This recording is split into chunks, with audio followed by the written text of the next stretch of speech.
Guys, mayroon kayong dapat na mapanood. Huwag niyo po itong palampasin.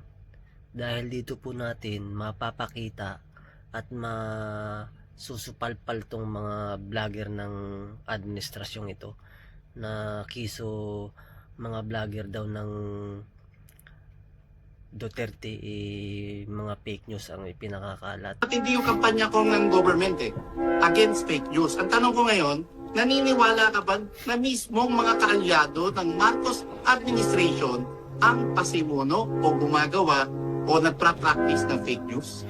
Yung pasimuno nito, kaya masama yung loob ko. Dating Deputy Secretary General ng House, noong panahon ni Martin Romualdez. Tapos ngayon, doon ko nakikita sa opisina ni Majority Leader Sandro Marcos. Yung mismong nasa likod nito. Ito ba si Sopronio, ano? Yun, tumpak ka, Ibi.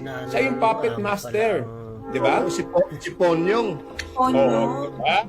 Oo. Yung puppet master, yung nagpapatakbo sa lahat ng trolls na yan, yung contact ng lahat ng mga vlogger na yan, ay mismong in-employ doon sa opisina ni Majority Leader Sandro Marcos.